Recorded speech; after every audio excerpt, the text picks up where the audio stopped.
Graça e paz, amados irmãos da Igreja Batista Jardim Marajoara, nossos amigos queridos, sejam todos muito bem-vindos para mais um estudo bíblico. Vamos continuar a nossa série Fruto do Espírito e hoje vamos falar sobre duas características desse fruto, né? São frutos gêmeos aí, né, digamos assim, que é a benignidade e a bondade. Vamos falar sobre essas duas qualidades, essas duas virtudes do fruto do Espírito que caminham juntas, né? Não dá para nós trabalharmos uma sem trabalharmos a outra. Então, vamos ler novamente o nosso texto básico aqui da nossa série, que é Gálatas 5, 22 e 23. Mas o fruto do Espírito é amor, alegria, paz, longanimidade, benignidade, bondade, fidelidade, mansidão, domínio próprio. Contra estas coisas não há lei. Então, como eu já disse, hoje nós vamos falar sobre bondade e benignidade. Essas duas características aí nós podemos descrever como o próprio amor de Deus em exercício, não só na nossa vida como nesse mundo, né? Através de nós também Deus demonstra o seu amor nos usando como ferramentas aqui neste mundo para demonstrar o seu amor na vida de outras pessoas. Como? Através da sua própria bondade, agindo em nós com bondade e também gerando em nós boas ações. Agora, por que benignidade? Por que bondade? Né? Por que não trata essas duas palavras juntas? Por que a Bíblia trata dessa forma? Quando nós vamos ver em vários textos bíblicos, nós temos a tendência de pensar que elas são parecidas mesmo, né? Mas existe uma leve diferença entre as duas, mas que acabam gerando a mesma consequência, com certeza, né? Mas quando nós pensamos em benignidade, algumas versões traduzem até como amabilidade, né? Para nós entendermos um pouco mais, traduzindo assim para a questão humana, seria, por exemplo, o nosso sentimento, seria aquilo que está no nosso interior, aquilo que nós sentimos, né? Então é você sentir compaixão pelos outros, é você sentir esse amor pelos outros, é você ter pensamentos mesmo de bondade, né? De querer o bem. Agora, a bondade mesmo, aqui seria mais a prática, né? Então, eu agir com bondade, eu fazer boas ações. É possível nós fazermos boas ações sem termos a benignidade. Lógico que isso não agrada a Deus, mas é possível nós mascararmos alguns atos, né? Nós sermos hipócritas, nós sermos falsos, assim, de fazer uma boa ação, de falar para a pessoa, estou aqui te ajudando, né? Eu desejo o melhor para você, mas no fundo, às vezes, a pessoa não deseja o melhor. Às vezes a pessoa quer o mal da outra, né? E faz apenas para poder, de repente, se aparecer, para poder ser vista, para poder causar aí uma boa impressão, né? E às vezes também tem pessoas que podem ter a benignidade, ter esse sentimento de bondade, mas tem preguiça, né? Não vão às vias de fato. Eu sinto tanta dó das pessoas que sofrem, mas não dão uma cesta básica, não fazem uma doação de roupas, né? Não contribuem em nada, não ajudam o próximo, né? Naquilo que precisa ser ajudado, não são voluntários na obra da igreja ou em outras obras, mas falam, eu amo tanto a obra de Deus, eu me compadeço por essas pessoas que estão sofrendo, essas pessoas que não conhecem o Evangelho, eu me compadeço tanto, que dó dessas pessoas. Mas e daí? E as boas obras, né? E levantar da cadeira, e sair da zona de conforto para ir trabalhar? Aí acaba não fazendo, né? Fica só no sentimento, mas não vai para a prática. Então aqui a benignidade e a bondade, elas devem caminhar juntas. O que eu sinto deve estar aliado com o que eu faço. E ambos devem ter esses traços de bondade, de benignidade, mostrando esse atributo que vem de Deus. Então nós podemos observar que por nós mesmos, nós não temos condição nenhuma de sermos bons. de termos a benignidade em nós e de agirmos com atos de bondade. Porque o pecado, ele nos sujou, ele nos maculou, ele nos tornou pessoas ruins. E só Deus é bom. Deus, ele é a fonte de toda bondade. O próprio Jesus Cristo nos disse isso, né? Quando chamaram ele de bom mestre, ele falou assim: por que me chama de bom? Só existe um bom, que é o Deus Pai, né? Lógico, ele também é bom, mas ele está mostrando assim que ele e o Pai são um, eles têm a mesma essência. E ele mostrou ali que toda a humanidade é má mesmo, né? Nós só podemos ser bons, e o Espírito Santo promove a bondade em nós, promove esse fruto dele em nós, nos fazendo ser bons, mas nós só nos tornamos bons quando somos salvos por Cristo. E ele então transforma o nosso caráter, nos limpa do pecado e nos permite então termos essa bondade em nós e agirmos com bondade. Mas Deus então ele é a fonte de toda essa bondade, de toda a benignidade. Muitos textos bíblicos nos mostram isso. Eu trouxe alguns aqui para nós vermos, né? Porque muitas pessoas acabam caindo num erro de criar uma imagem errada de Deus, de que Deus é aquele senhorzinho velhinho que está sentado num trono, bravo, ranzinza, com a cara fechada, apenas olhando quem pisa fora da linha ali, né? Quem erra, para ele poder castigar com todo rigor, né? Mas nós vemos que a Bíblia nos mostra que Deus ele é um Deus misericordioso, é um Deus bondoso, um Deus que demonstra todo o seu amor, né? É difícil nós falarmos apenas de um atributo de Deus sem estar ligado com seus outros atributos, né? Os atributos eles vão trabalhando todos juntos, mas a Bíblia fala muito então da bondade de Deus. Em Isaías 40, 11 diz assim: como pastor ele cuida de seu rebanho, com o braço ajunta os cordeiros e os carrega no colo, conduz com cuidado as ovelhas que amamentas suas crias. Em Lucas 11, 13, Jesus fala assim: ó, se vocês, apesar de serem maus, sabem dar boas coisas aos seus filhos, quanto mais o Pai que está no céu dará o Espírito Santo a quem o pedir.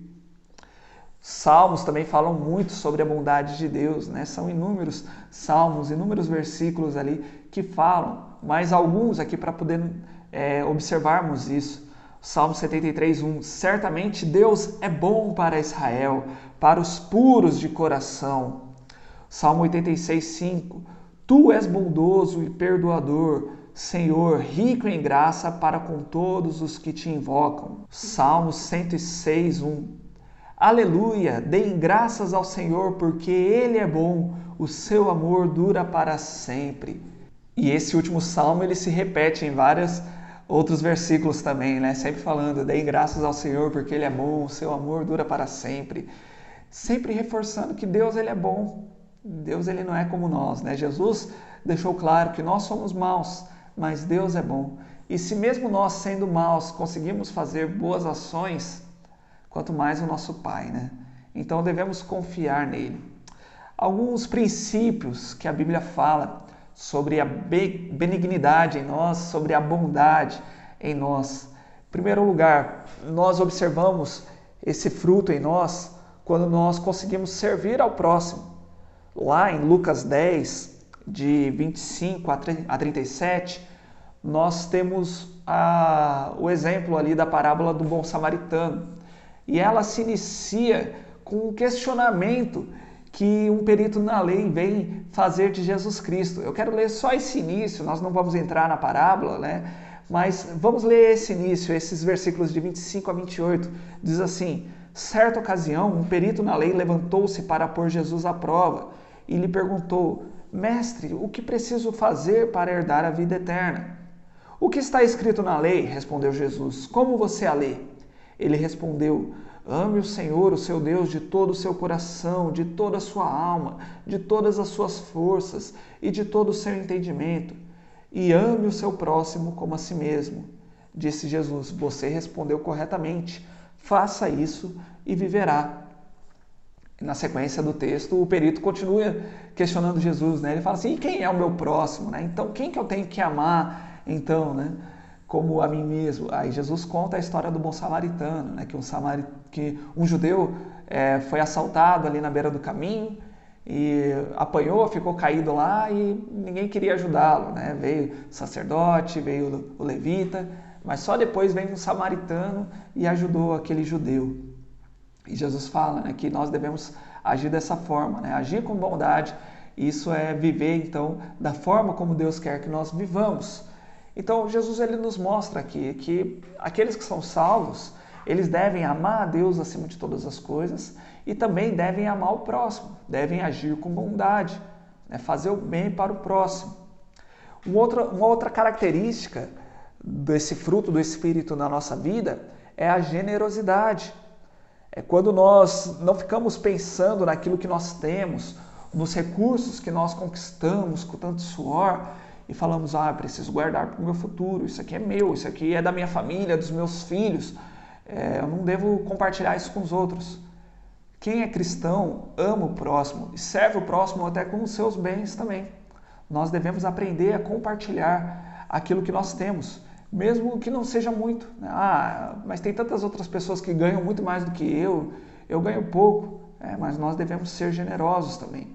A generosidade é uma característica do cristão. Então devemos aprender a contribuir também com os nossos dízimos, com as nossas ofertas, ajudar aqueles que estão precisando também, contribuir com o reino de Deus, com a expansão do reino de Deus, com as obras missionárias, né, a obra da nossa igreja, as demais obras também que nós financiamos, que nós ajudamos em outros lugares do nosso país e do nosso mundo também. Nós devemos ter essa generosidade no nosso coração. Olha que bonito isso. Esse texto em 2 Coríntios 8, os versículos 2 e 3, Paulo diz assim: no meio da mais severa tribulação, a grande alegria e a extrema pobreza deles transbordaram em rica generosidade, pois dou testemunho de que eles deram tudo quanto podiam, e até além do que podiam, por iniciativa própria. Olha que bonito isso, né? Paulo aqui dando um bom testemunho de uma igreja que, no meio da pobreza, foram generosos e agiram com bondade, usando seus recursos também. E muitas vezes nós usamos de desculpas, né? Mas a situação financeira aqui do nosso país está ruim, melhor eu guardar meu dinheirinho, eu não sei o dia de amanhã. Isso é uma desconfiança em Deus, né? Nós falarmos que Deus não está lá no futuro, que Deus não vai nos abençoar. Então nós precisamos sim ser ferramentas nas mãos de Deus para abençoar outras pessoas, com o nosso tempo, com os nossos dons e talentos, mas também com os nossos recursos, com aquilo que nós temos, seja dinheiro, seja os bens materiais que nós temos, né? Precisamos colocar tudo isso nas mãos de Deus para que Deus use. Em Apocalipse 2:9, Jesus fala assim à igreja de Esmirna: conheço as suas aflições e a sua pobreza, mas você é rico. Conheço a blasfêmia dos que se dizem judeus, mas não são, sendo antes sinagoga de Satanás. Olha aqui, uma igreja que era pobre, Jesus chamou de rica. Por quê? Porque agia com bondade, porque confiava e era ferramenta nas mãos de Deus e era usada por Deus. Uma outra característica também da bondade, da benignidade, é caminhar junto com a justiça e a verdade. Efésios 5:9 diz assim: pois o fruto da luz consiste em toda bondade, justiça e verdade. Olha que bonito isso, né? A bondade, ela caminha junto com a justiça e com a verdade. Não adianta nós falarmos que nós somos bons, que nós temos bons sentimentos pelas outras pessoas, se nós não caminhamos junto com a verdade, nem junto com a justiça. Se nós mentimos aí, né, para fora, para as outras pessoas, se nós mentimos para o governo, né, se nós mentirmos em algum documento para fraudar alguma coisa, e depois nós falamos: Senhor, eu procuro ser bom assim como o Senhor me ensinou, eu procuro agir com bondade, mas depois está ali mentindo, né? Não está agindo com justiça, né? Nós não seremos bons se não agirmos também com justiça, se nós fizermos escolhas erradas, mentirosas, se nós ficarmos trapaceando o sistema, né? Mas o sistema é corrupto, o sistema é pecaminoso. Só porque ele é corrupto, você também vai ser corrupto. A sua corrupção, porque o sistema é corrupto, então anula a sua corrupção. Não, nós nunca devemos agir com injustiça, com mentiras.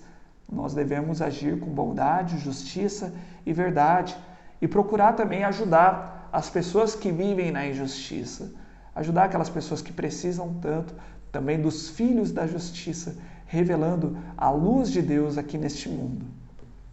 Então, para concluir aqui o nosso estudo, nós precisamos observar na nossa vida se nós estamos manifestando esse atributo de Deus. Por nós mesmos, nós não conseguimos. É o Espírito Santo que produz o fruto em nós. E é um fruto que vem de Deus. Deus é bom e manifesta, então, a sua bondade nas nossas vidas. E nós não podemos pensar que existe momento certo de manifestar. E existem momentos em que vai ser muito difícil manifestar e então vai ser impossível manifestar a bondade na minha vida. Jesus, ele manifestou a bondade até o último momento da sua vida. Ele estava sendo crucificado e mesmo assim ele agiu com bondade. Ele olhou para sua mãe ali que ficaria desamparada e falou para ela, ó, eis aí o seu filho, apontou para João, né? E falou para João, eis aí a sua mãe. Ou seja, ele providenciou um cuidador para a mãe dele, né? Ele pensou na mãe dele até no momento que ele estava morrendo. Tem pessoas que estão passando por dificuldade, nem pensam mais nos outros, né? Ah, mas eu estou passando por dificuldade, não é hora de eu ser bonzinho com os outros, não. Ué, não existe momento para ser bonzinho ou não ser bonzinho, né? Na verdade, todos os momentos nós devemos agir com bondade, por mais difícil que seja a situação em que estivermos passando. Jesus estava sendo crucificado e orou pedindo perdão por aqueles que estavam crucificando ele. Então, que desculpa você tem para não agir com bondade? Isso não deve depender do momento da sua vida. Se você está passando por dificuldade ou não, se você tem dinheiro na conta ou não, se você tem tempo livre ou não. Você sempre deve agir com bondade, com generosidade, servir o próximo, né? Agir com justiça, com verdade.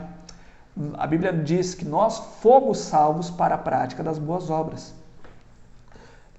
Devemos lembrar aqui, né? Muitos confundem achando que se nós agirmos com bondade, então Deus vai nos salvar. Não, nós somos salvos por Cristo, mediante a fé, não mediante as obras.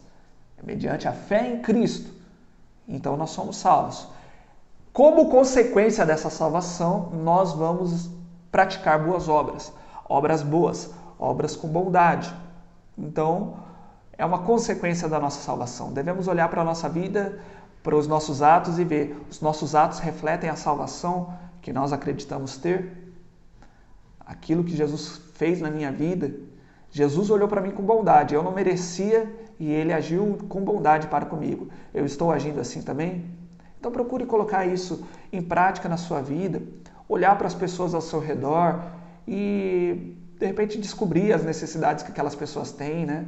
Procurar ligar, mandar uma mensagem, se for possível visitar, né?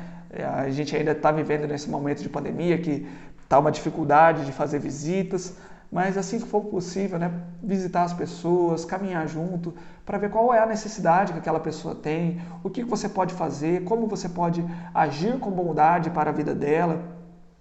Tem pessoas que às vezes precisam de uma doação, precisam, né, de uma oferta.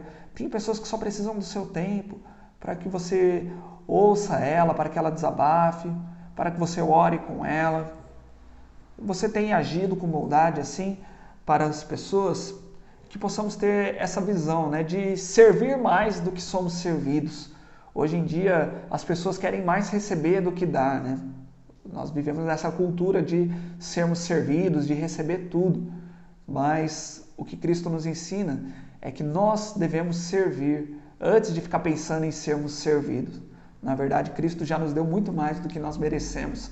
Então nós já temos créditos de sobra na nossa conta para poder servir as outras pessoas. Amém? Pense nisso e que o Espírito Santo possa trabalhar na sua vida e desenvolver esse fruto também da benignidade e da bondade na sua vida. Que Deus te abençoe e até o nosso próximo estudo.